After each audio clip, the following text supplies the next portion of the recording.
Paz e bem, igreja, graças a Deus ouvimos essas músicas tão bonitas que falam ao nosso coração. O encontro cultico comunitário é sempre um momento para a gente visitar a alma, o coração, respirar fundo, não é isso? E eu queria que agora que nós vamos refletir a partir da palavra, que ela se torne palavra de Deus para nós, dando horizontes, refrigerando o nosso coração e dando paz.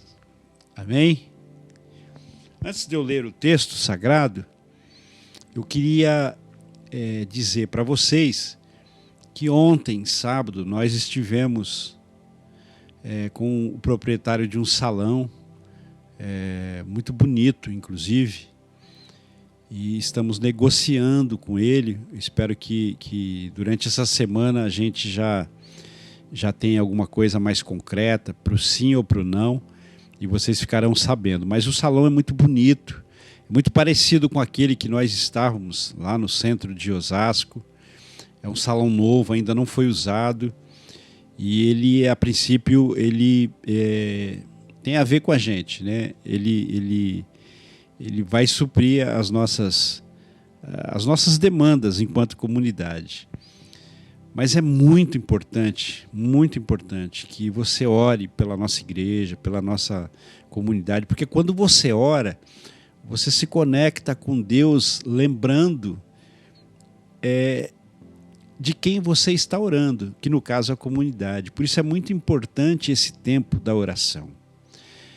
Além de orar, a gente precisa muito, mas assim, muito que você chegue junto em todos os aspectos. Não só no aspecto financeiro, mas da cumplicidade, de estar junto, de perceber a Igreja Bethesda de Osasco como um projeto do reino de Deus, para alcançar pessoas, para curar pessoas, para salvar pessoas. Eu preciso que você tenha isso no seu coração, tenha esse horizonte construído na sua alma, na sua interioridade, para a gente dar os braços, dar as mãos e seguirmos juntos. Sem isso, não vai ser possível. E eu quero contar muito com você, com a sua família, com você que ama a Bethesda. A gente vai viver um tempo de recomeço. É um novo tempo, um novo tempo. Esse é o slogan, né, que a gente está usando para esse reinício, é recomeçar, literalmente. Nós vamos recomeçar. E eu queria pensar um pouco sobre isso, sobre esse caminho dos recomeços, a dificuldade desses recomeços, né, em todas as áreas da vida, inclusive. E eu queria ler um texto com vocês. E esse texto se encontra em Lucas capítulo 5. Certo dia, Jesus estava perto do lago de Genezaré, e uma multidão comprimia de todos os lados para ouvir a palavra de Deus. Viu à beira do lago 2 barcos deixados ali pelos pescadores que estavam lavando as suas redes. Entrou num dos barcos que pertencia a Simão e pediu-lhe que o afastasse um pouco da praia. Então sentou-se e do barco ensinava o povo. Tendo acabado de falar, disse a Simão: vá para onde as águas são mais fundas, e a todos: lancem as redes para a pesca. Simão respondeu: Mestre, esforçamo-nos a noite inteira e não pegamos nada. Mas por que és tu quem está dizendo? Eu vou lançar as redes. E quando fizeram, pegaram tal quantidade de peixes que as redes começaram a rasgar-se. Então fizeram sinais aos seus companheiros do outro lado, para que viessem ajudá-los, e eles vieram e encheram ambos os barcos, ao ponto de começarem a afundar. Quando Simão viu isso, prostrou-se aos pés de Jesus e disse: e disse: afasta-te de mim, Senhor, porque eu sou um homem pecador. Pois ele e todos os seus companheiros estavam perplexos com a pesca que haviam feito, como também Tiago e João, os filhos de Zebedeu, sócios de Simão. Jesus disse a Simão: não tenha medo, de agora em diante você será pescador de homens. Eles então arrastaram os seus barcos para a praia, deixaram tudo e o seguiram. E eu quero dar uma sequência aqui no texto. Nesse texto eu não vou lê-lo todo, mas eu vou dar um pano de fundo para que vocês entendam aonde eu quero chegar. Então aqui, esse texto que eu vou ler, Jesus já havia sido crucificado, ele inclusive ressuscitou, e vocês lembram que os discípulos estavam com medo, né? Jesus morreu, eles se trancaram lá num lugar e com medo, né, do povo e da classe sacerdotal, que tinha um problema também com os discípulos de Jesus, e eles com medo então se trancafiaram num ambiente onde apenas algumas pessoas sabiam. E depois da ressurreição, vocês sabem pela leitura dos textos que Jesus aparece aos discípulos nesse lugar onde eles estavam trancafiados, tal.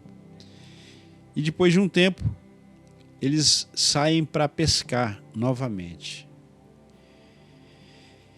E aí isso está em João capítulo 21. Depois disso, Jesus apareceu novamente aos seus discípulos à margem do mar de Tiberíades. Foi assim. Estavam juntos Simão Pedro, Tomé, chamado Dídimo, Natanael, de Caná da Galiléia, os filhos de Zebedeu e 2 outros discípulos. Vou pescar, disse Simão Pedro. Então eles disseram: nós vamos com você. Eles foram, entraram no barco, mas naquela noite não pegaram nada. Ao amanhecer, Jesus estava na praia, mas os discípulos não o reconheceram. Aqui é depois da ressurreição. Embora Jesus já tenha aparecido para eles num outro momento, aparece de novo, mas eles não o reconhecem. E ele lhes perguntou: filhos, vocês têm algo para comer? Eles responderam: não. Então Jesus disse: lancem a rede do lado direito do barco e vocês encontrarão. Eles a lançaram e não conseguiram recolher a rede, tal era a quantidade de peixes. E aí, na sequência do texto, Jesus já tinha preparado na praia uma fogueira e pede para eles trazerem o peixe para comerem ali. E aí, no versículo 15 desse capítulo 21, depois de comerem, Jesus perguntou a Simão Pedro: Simão, filho de João, você me ama mais do que esses? Disse ele: sim, Senhor, tu sabes que te amo. E no versículo 17, Jesus faz essa pergunta: você me ama, Pedro? Pela 3ª vez. E Simão, filho de João, e Pedro respondeu: sim, tu sabes, mas ficou chateado por ter lhe perguntado a 3ª vez. Disse-lhe Jesus: cuide das minhas ovelhas. Digo a verdade, quando você era mais jovem, vestia-se e ia para onde queria. Mas quando for velho, estenderá a mão a outra pessoa e vestirá e o levará para onde você não deseja ir. E Jesus está dizendo isso, insinuando a morte que Pedro iria morrer, a forma como Pedro iria morrer. E aí Jesus dialoga com Pedro e diz para Pedro pastorear as ovelhas. Deixa eu tentar costurar esses 2 textos para vocês entenderem aonde eu quero chegar, para a gente ir junto nesse caminho da reflexão. Então, no primeiro texto que lemos, Jesus é apresentado aos discípulos, especialmente a Pedro, na pescaria. Eles têm dificuldade de pescar, e Jesus diz: lança a rede em tal lugar, e eles meio, pô, o pescador aqui somos nós, né? Os pescadores somos nós e quem é esse cara? Mas vamos lá. Jogaram e aí pegaram muitos peixes. E aí Jesus diz para Pedro, diz assim, olha, você vai ser um pescador de homem, ou de homens.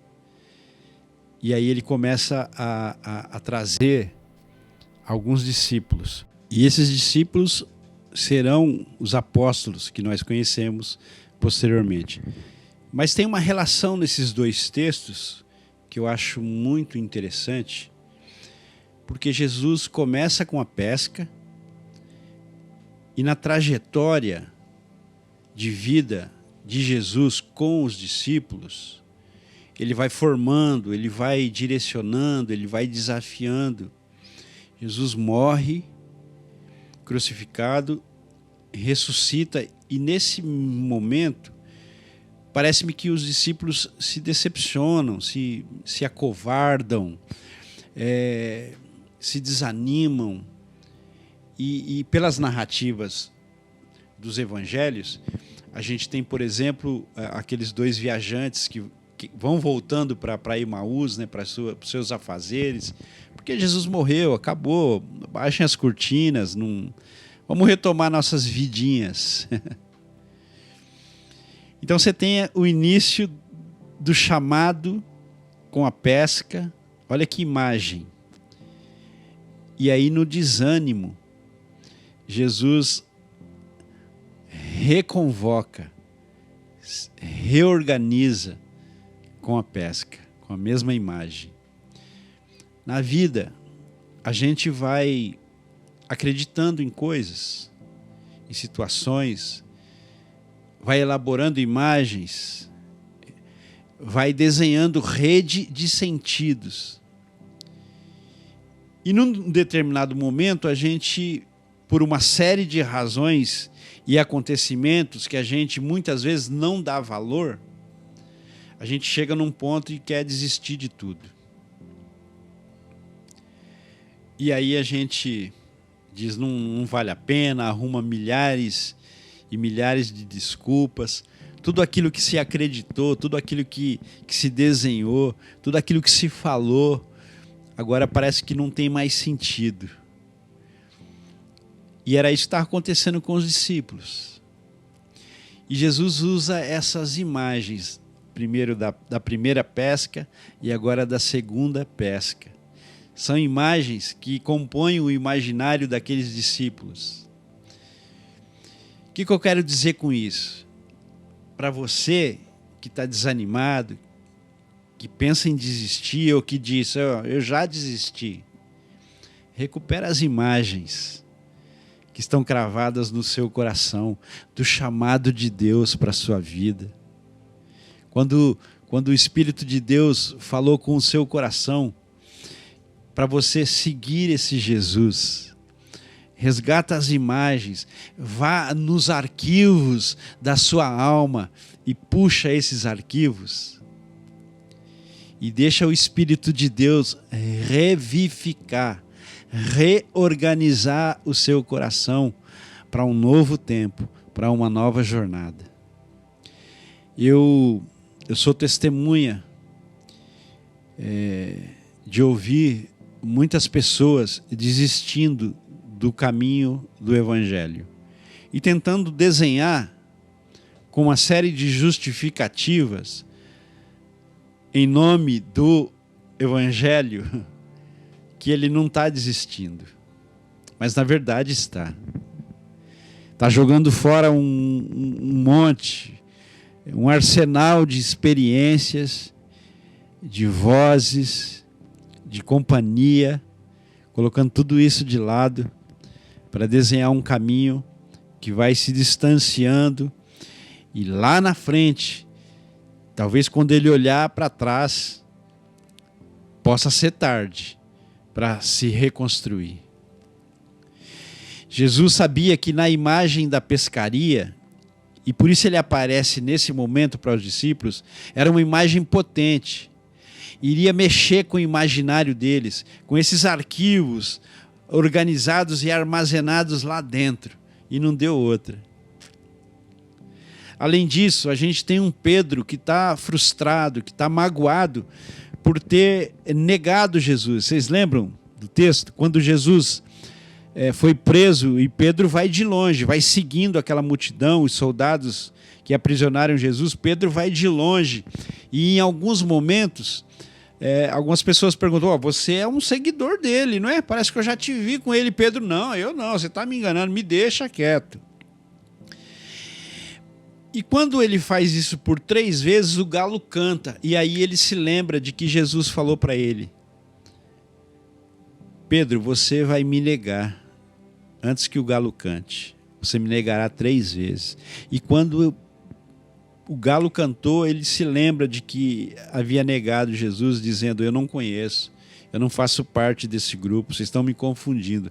E aí Pedro então percebe na morte de Jesus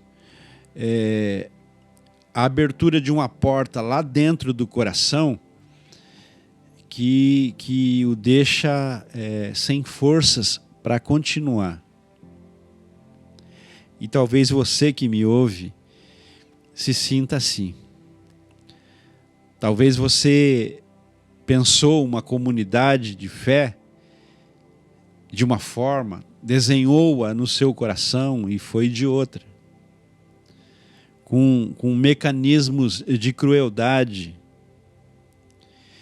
E talvez você olhe para o ambiente religioso e só consiga perceber os mandos e desmandos dos coronéis da fé. E isso foi trazendo para o seu coração uma amargura, um desprezo por esse universo religioso. Isso foi te fazendo muito mal. Talvez você entrou nas redes sociais com um bom coração, mas foi tão bombardeado, tão mal entendido, que isso corrompeu a sua alma. E você foi esvaziado das suas forças. Assim como Pedro. Mas Jesus utilizou dessa imagem real da pescaria para fazer Pedro relembrar de tudo que ele havia vivido na presença de Jesus. E Pedro então recupera as suas forças. Jesus diz: olha, você vai ser o cara que vai reorganizar esse rebanho todo, essas pessoas com sede de Deus, Pedro. E Pedro então recupera suas forças, é desafiado a seguir no nome de Jesus. E ele é tão recuperado nas suas forças, nas suas convicções e na sua fé, que mais adiante a gente vai saber que ele morre crucificado. E ele diz: eu não sou digno de morrer como o meu Jesus. E aí ele morre crucificado de cabeça para baixo. Morre por amor a uma fé que ele traz no peito. Morre por amor a Jesus, companheiro de viagem, companheiro de estrada, que semeou no coração desse Pedro um dia, lá atrás, nessa primeira pescaria, a possibilidade de ver um mundo novo, a possibilidade de ver justiça na sua terra. E eu queria te chamar hoje à noite. Nós vamos recomeçar a nossa comunidade, literalmente recomeçar, um novo espaço, com novas posturas, para desafiarmos o nosso coração a levarmos esse evangelho, não um evangelho de palavra, mas um evangelho de vida. E eu quero desafiar você a recuperar esses arquivos da sua experiência com Deus, do chamado de Deus para a sua vida, para compor um grupo, para que a partir desse grupo se organizem ações de amor, de fraternidade e de ternura. Eu quero desafiar você, como Jesus desafiou Pedro, a buscar as imagens que geraram em você a pessoa que você era, tão dinâmica, tão alegre, tão cheia de paz, tão capaz de encarnar a figura de Jesus no exercício da vida. Eu quero desafiar você a novamente vir conosco para sermos nós, discípulos e discípulas de Jesus, sendo nós pescadores e pescadoras de humanos, para levá-los a um novo jeito de viver, a um novo jeito de ser. É isso que eu quero dizer para você nessa noite.